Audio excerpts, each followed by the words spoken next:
കൊടുത്തു കഴിഞ്ഞപ്പോൾ ഞാനും ഒന്നിങ്ങനെ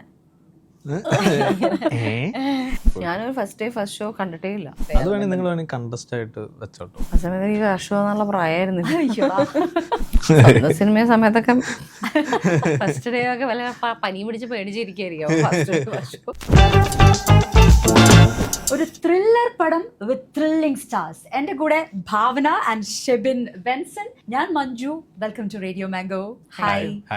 ആദ്യമേ തന്നെ ചോദിക്കട്ടെ, ആനോമി എന്താണ് കറക്റ്റ് പ്രൊനൗൺസിയേഷൻ? അനോമി എന്താണ് അനോമി? Anomie means normlessness. അതായത് നമ്മുടെ സൊസൈറ്റിയിൽ കുറെ നോംസ് ഉണ്ട് നമ്മൾ ഫോളോ ചെയ്യുന്നത്. അതില്ലാതാവുന്ന ഒരു ലാക്ക് ഓഫ് സോഷ്യൽ ഓർഡർ എന്ന് പറയുന്ന ഒരു സിറ്റുവേഷനാണ് അനോമി എന്ന് പറയുന്നത്. അത് ഈ സിനിമയുമായിട്ടുള്ള ഒരു ബന്ധം, അല്ലെങ്കിൽ ഈ സിനിമ എങ്ങനെയാണ് ഈ പേരുമായിട്ട് കണക്റ്റഡ് ആയിരിക്കുന്നത്? അത് ആ ഒരു സ്റ്റോറിയിൽ നമ്മൾ ഫുൾ കണ്ടു കഴിയുമ്പോൾ നമുക്കൊരു ഐഡിയ ഉണ്ടാവും. Okay, so maybe this is why it's called anomie എന്നുള്ളത്. അത് ഞാൻ ഇപ്പോൾ റിവീൽ ചെയ്യുന്നില്ല. പേരുമായിട്ടുള്ള ബന്ധം അറിയണമെങ്കിൽ സിനിമ കാണണം. അതാണ് അതിന്റെ ഒരു സസ്പെൻസ്. അതെ അല്ലേ? ഓക്കെ.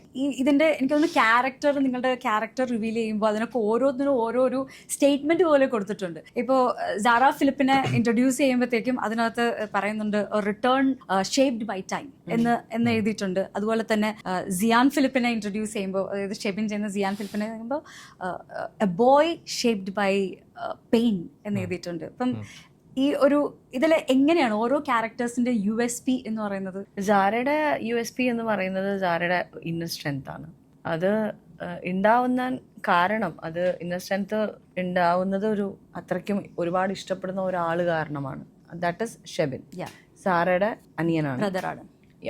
പുറത്തു നിന്ന് നോക്കിയാൽ ഒരുപാട് എന്താ പറയുക, വളരെ ബോൾഡായിട്ടുള്ള സോർട്ട് ഔട്ട് കൈൻഡ് ഓഫ് ഒരു വളരെ കമ്പോസ്ഡ് ആയിട്ടുള്ള ഒരു ഫോറൻസിക് അനലിസ്റ്റ് ആണ് സാറ. പക്ഷെ ഡീപ്പ് ഡൗൺ ഡീപ്ലി ഇമോഷണൽ ആണ്, വൾണറബിൾ ആണ് when it comes to brother. അപ്പോൾ ആ ബ്രദറിൻ്റെ ഒരു ഡിസപ്പിയറൻസ്, അല്ലെങ്കിൽ ബ്രദർ പെട്ടെന്ന് കാണാതാവുമ്പോൾ സാറ അതിനെ എങ്ങനെ ഫേസ് ചെയ്യുന്നു എന്നുള്ളതാണ് സാറയുടെ ഒരു ജേർണി. അപ്പോൾ ആ സ്ട്രെങ്ത് സാറയ്ക്ക് കിട്ടുന്നത് ആ ബ്രദറിനോടുള്ള ഇഷ്ടത്തിൽ നിന്നാണ്, ആ ലവിൽ നിന്നാണ്. സിയാൻ ചേച്ചി പറഞ്ഞതിൽ തന്നെ എന്റെ ഒരു ഏകദേശ ഇത് ഏത് ചേച്ചിയാ? ഭാവന ചേച്ചിയാണോ അതോ സാറ ചേച്ചിയാണോ? സാറ ചേച്ചി ബേസിക്കലി ഇപ്പം ആ ടാഗ് ലൈൻ പറഞ്ഞല്ലോ, ഇപ്പം ഭയങ്കര പെയിനിലൂടെ കടന്നു പോകുന്ന ഒരു കഥാപാത്രമാണ് എൻ്റെ. ഞാൻ ഡിസപ്പിയർ ആകുമ്പോൾ അത് എങ്ങനെയാണ്, എന്താണ് എന്നൊക്കെ അന്വേഷിക്കുന്നതും അങ്ങനത്തെ കുറേ കാര്യങ്ങളൊക്കെയാണ്. പെയിൻ എന്ന് പറഞ്ഞാൽ കുറച്ച് എന്താ പറയാ, ഭയങ്കര ട്രോമയും അങ്ങനത്തെ കുറേ കാര്യങ്ങൾ അടങ്ങിയിട്ടുള്ള ഒരു കഥാപാത്രമാണ്. അത്ര ഞാൻ പറയുന്നുള്ളൂ. ഓക്കെ. ഈ സിനിമയിൽ വേറെയും ഒരുപാട് സ്റ്റാർസ് ഉണ്ട്. ഇപ്പം റഹ്മാൻ ഉണ്ട്, അതുപോലെ തന്നെ ബിനു പപ്പു ഉണ്ട്, വിഷ്ണു അഗസ്ത്യ ഉണ്ട്, അങ്ങനെ ഒരുപാട് താരങ്ങളുണ്ട്. ഇതിൽ ഞാൻ റഹ്മാൻ്റെ കാര്യം എടുത്ത് ചോദിക്കാനായിട്ട്, ഈ ഇടയ്ക്ക് കുറച്ച് നാൾക്ക് മുമ്പ് ഭാവന പറഞ്ഞൊരു കാര്യമുണ്ട്. എനിക്ക് ചെറുപ്പകാലത്തിൽ ഉണ്ടായിരുന്നൊരു ക്രഷ്, സിനിമ എന്നുള്ളൊരു ക്രഷ് എന്ന് പറയുന്നത് മാധവനാണെന്ന് പറഞ്ഞു. അലൈപ്പായത കണ്ടതിന് ശേഷം റഹ്മാനോട് നമുക്ക് ക്രഷ് തോന്നിയിട്ടില്ല. ആ സമയത്ത് ഈ വർഷം എന്നുള്ള പ്രായമായിരുന്നു. എന്നാലും റഹ്മാന്റെ പഴയ പാട്ടുകളും സ്റ്റിൽ റഹ്മാന്റെ പഴയ സിനിമകളൊക്കെ കാണുമ്പോൾ ആർക്ക് അങ്ങനത്തെ ഒരു ഫീൽ തോന്നിയിട്ടുണ്ടോ? അദ്ദേഹത്തിൻ്റെ കൂടെ പിന്നീട് അഭിനയിക്കുന്നു. സോ എന്തായിരുന്നു ആ ഒരു ഫീല്? ജിബ്രാൻ അല്ലേ? ജിബ്രാൻ. എനിക്ക് തോന്നുന്നു ആ ഒരു 80s 90s ഒരുവിധം എല്ലാ സ്ത്രീകളുടെയും ക്രഷായിരുന്നു. കാരണം അങ്ങനത്തെ ഒരു ഏജ് ഗ്രൂപ്പിലുള്ള ആൾക്കാരുടെ അടുത്ത് നമ്മുടെ കാസ്റ്റ് പറയുമ്പോൾ, റഹ്മാൻ സാറിൻ്റെ പേര് പറയുമ്പോൾ ആണോ എന്നുള്ള ആ ഒരു എക്സൈറ്റ്മെന്റ് ഇപ്പോഴും അവർക്ക് എല്ലാവർക്കും ഉണ്ട്.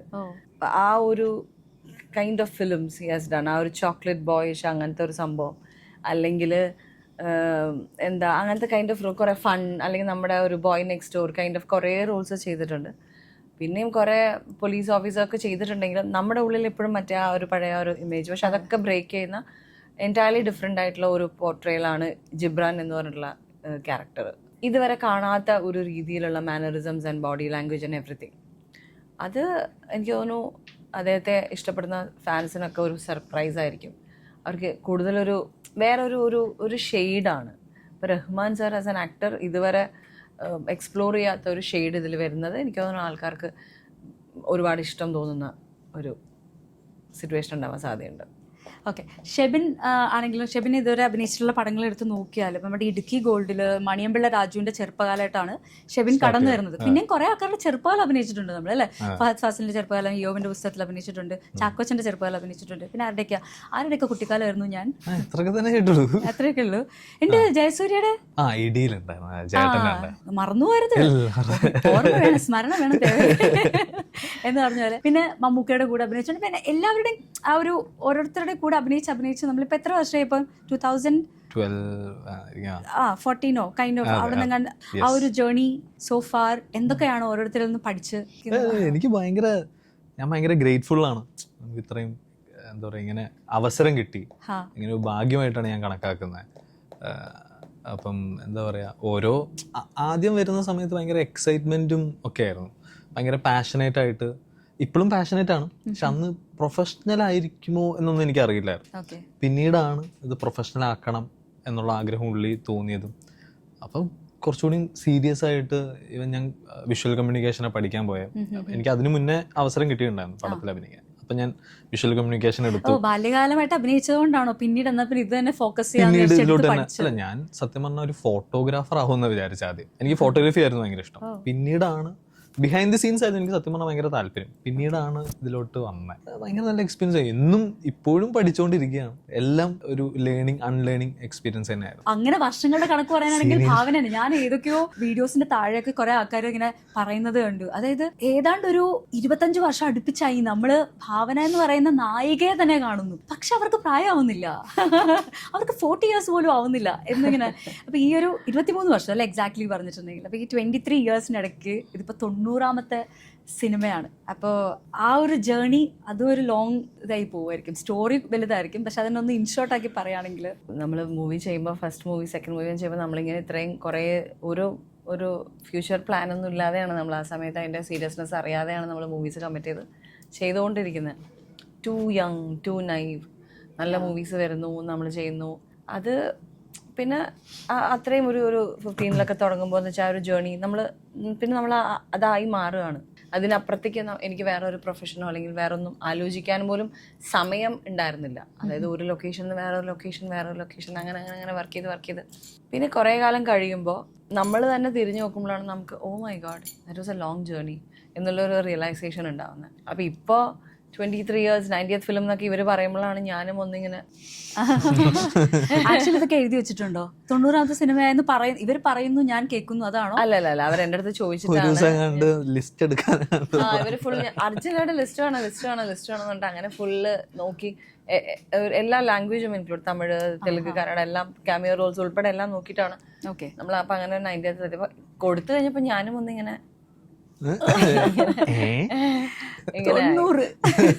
90th ഫിലിം എന്ന് പറയുന്നത്. സോ അത് ഈ പറഞ്ഞ പോലെ I am also very grateful. And നമുക്കപ്പോൾ ഈ സ്ക്രീൻ ഏജ് എന്ന് പറഞ്ഞിട്ട് സംഭവം ഉണ്ടല്ലോ, നമ്മൾ കുറേ നാളായിട്ട് കാണുമ്പോൾ നമ്മൾ പെട്ടെന്ന് ഇങ്ങനെ കുറേ നാളായല്ലോ എന്നുള്ള, പക്ഷെ അത് അത്രയും ചെറുപ്പത്തിൽ നിന്ന് തുടങ്ങുന്നതുകൊണ്ടാണ്. 15-16 വയസ്സിലൊക്കെ തുടങ്ങിയതാണ് ഞാൻ. കറക്റ്റ് ഒരു 10th കഴിഞ്ഞ് +1 ജോയിൻ ആകുമ്പോഴത്തേക്കും നമ്മൾ പരിമളമായി കഴിഞ്ഞു. അതാണ്. അപ്പം ചിലപ്പോൾ ചില ആൾക്കാർ സിനിമയിൽ വരുന്നത് ചിലപ്പോൾ ഒരു 30 വയസ്സായിട്ടായിരിക്കും. അപ്പോൾ ആൾക്കാർ ഇപ്പം വന്നല്ലേ ഉള്ളൂ എന്നുള്ളൊരു സംഭവം ഉണ്ടാവും. നമ്മൾ കുറേ നാളായിട്ടത് ചെയ്തുകൊണ്ടിരിക്കുകയാണല്ലോ. അപ്പോൾ അതാണ് നമുക്ക് ആ ഒരു എത്ര കാലം എന്നുള്ളൊരു തോന്നും. ഓക്കെ, ഇനി കമ്മിങ് ബാക്ക് ടു നമ്മുടെ ത്രില്ലർ മൂവിയിലേക്ക് വരാം. ഇപ്പോൾ കഴിഞ്ഞ കുറച്ച് ത്രില്ലർ മൂവീസ് ആണെന്ന് തോന്നുന്നു ഭാവന ഇപ്പോൾ പിടിച്ചിരിക്കുന്നത് അല്ലേ? കാരണം നേരത്തെ നമ്മൾ കാണുമ്പോഴത്തേക്കും ഭാവന കുറേ കുടുംബ സിനിമകളിൽ കുറേ കോമഡി ടൈമിംഗ് ഒക്കെ ഭയങ്കര സൂപ്പറാണല്ലോ. പക്ഷേ അതെ, ഇപ്പോൾ വന്ന് ഹണ്ടർ, ഡോർ, അത് ഹൊററാണ്. അതെ, പക്ഷെ അതും ത്രില്ലർ ഗണത്തിൽപ്പെടുത്താവുന്ന ഹൊറർ ത്രില്ലറാണ് അല്ലേ? അപ്പൊ ഈ ത്രില്ലർ അത് നമ്മൾ എങ്ങനെയാണോ നമ്മളിങ്ങനെ കുറച്ചും കൂടെ ഒരു മെച്ചുവേർഡ് ആകുമ്പോൾ കുറെ കൂടെ നമുക്ക് ആക്ടിങ് പോസിബിലിറ്റി ഉള്ളത് ത്രില്ലറിലാണോ? അങ്ങനെയൊക്കെ ഉണ്ടോ? അങ്ങനെയല്ല. നമുക്ക് കോമഡി ആണെങ്കിലും നല്ലതാണ്, നമുക്ക് ചെയ്യാൻ ഭയങ്കര ഇഷ്ടമുള്ള കാര്യങ്ങളാണ്. ബേസിക്കലി നല്ല കഥ, നല്ല ക്യാരക്ടർ എന്നുള്ളതാണ്. ഇപ്പോൾ ത്രില്ലർ ആണെങ്കിൽ ഇപ്പോൾ ഈ മൂവിയും എനിക്ക് നോമിയിലും നല്ല ക്യാരക്ടറും നല്ല സ്ക്രിപ്റ്റും ഒക്കെ ആയതുകൊണ്ടാണ് നമ്മൾ കമ്മിറ്റ് ചെയ്തത്. ഇപ്പോൾ ഒരു ത്രില്ലർ സിനിമ ഇഷ്ടമാണെന്ന് പറഞ്ഞാൽ നമ്മളിങ്ങനെ കുറേ ത്രില്ലർ ചെയ്യാൻ പറ്റൂലല്ലോ. നല്ല വരുന്ന മൂവി നോക്കിയിട്ട് നല്ല ഈ സ്റ്റോറി കൊള്ളാം അല്ലെങ്കിൽ ഈ ക്യാരക്ടർ കൊള്ളാം എന്ന് അങ്ങനെയാണ് നമ്മൾ കമ്മിറ്റ് ചെയ്യുന്നത്. ത്രില്ലർ എനിക്ക് പേഴ്സണലി വളരെ ഇഷ്ടമുള്ളൊരു ജോണറാണ്. അതുകൊണ്ട് ത്രില്ലർ സിനിമാസ് ഒന്നും ഞാൻ ഫുൾ സ്ക്രിപ്റ്റ് വായിച്ചു, എന്നിട്ട് നമ്മൾ അതിൻ്റെ ഡിസ്കഷനിലിരുന്നു. സോ നമ്മൾ അതിലൊരു പാർട്ടാവുകയാണ്. ഈ പടത്തിന് പ്രത്യേകിച്ച് ഈ അനോമി പടത്തിന് ഈ സ്ട്രേഞ്ചർ തിങ്സ് ഇഷ്ടമുള്ള ആൾക്കാർക്ക് അനോമി പടം ഇഷ്ടമാവും എന്നൊക്കെ കഴിഞ്ഞ ദിവസം പറയുന്നത് കേട്ടു. അപ്പോൾ സ്ട്രേഞ്ചർ തിങ്സിന്റെ ഫാൻ ആണോ ഭാവന? സ്ട്രേഞ്ചർ തിങ്സ് എനിക്ക് ഇഷ്ടമാണ്. അത് ഇന്നലെ അവിടെ പ്ലേ ചെയ്ത മ്യൂസിക് സ്ട്രേഞ്ചർ തിങ്സിന്റെ ആയതുകൊണ്ട് ഞാൻ അത് കണക്ട് ചെയ്ത് പറഞ്ഞതാണ്. ബിക്കോസ് നമ്മുടെ പടത്തിൽ ഒരു ചെറിയ സൈഫൈ എലമെന്റ് ഉണ്ട്. ത്രൂ ഔട്ട് സൈഫൈ അല്ല, ഒരു ചെറിയ സൈഫൈ എലമെന്റ് ഇതിനകത്തുണ്ട്. ഏതോ ഒരു പാരലൽ ഇൻവെസ്റ്റിഗേഷൻ അങ്ങനെയില്ല, പാരലൽ വേൾഡ് ഒന്നുമില്ല, പക്ഷെ ഒരു ചെറിയ ഒരു സൈഫൈ എലമെന്റ് ഇതിലുണ്ട്. ഓക്കെ, അതുകൊണ്ട് ഞാൻ സ്ട്രേഞ്ചർ തിങ്സ് കണക്ട് ആക്കി പറഞ്ഞു എന്ന് മാത്രം. ഇപ്പൊ എല്ലാരും സ്ട്രേഞ്ചർ തിങ്സ് കൈൻഡ് മൂവിയാന്ന് എന്തോ അതാ മ്യൂസിക് അവിടെ പ്ലേ ചെയ്തപ്പോ ഞാൻ ആ സൈഫൈ എലമെന്റ് എടുത്തിട്ടോ. അതിനകത്തൊരു ചെറിയൊരു സൈഫൈ അത് വേണമെങ്കിൽ നിങ്ങൾ വേണമെങ്കിൽ കണ്ടസ്റ്റ് ആയിട്ട് വെച്ചോട്ടോ. സൈഫൈ എലമെന്റ് എന്താണെന്ന് കണ്ടുപിടിക്കാൻ താല്പര്യം ഓഡിയൻസ്. ഓക്കെ, ക്വസ്റ്റ്യൻ അടക്കം നമുക്ക് കിട്ടിയിട്ടുണ്ട്. ഇപ്പൊ പ്രത്യേകിച്ചും ഈ സ്ട്രേഞ്ചർ തിങ്സ് കഴിഞ്ഞല്ലോ, അപ്പൊ അതൊക്കെ നമുക്കൊരു വിഷമം ഉണ്ടാക്കിയിട്ടുള്ള കാര്യമാണോ? എനിക്ക് ഇഷ്ടമുള്ള സീരീസുകൾ കഴിയുമ്പോൾ എനിക്ക് വിഷമം ഉണ്ടാവാറുണ്ട്. ഒരു പെട്ടെന്ന് ഒരു കുറേ വർഷങ്ങളുടെ ജേർണി പെട്ടെന്ന് ഇവരെയൊക്കെ ഇനി അയ്യോ കാണാൻ പറ്റില്ലല്ലോ. അതെനിക്ക് ഇഷ്ടപ്പെടുന്ന ഒരുവിധം എല്ലാ സീരീസ് കഴിയുമ്പോഴും എനിക്ക് വിഷമമാവാറുണ്ട്.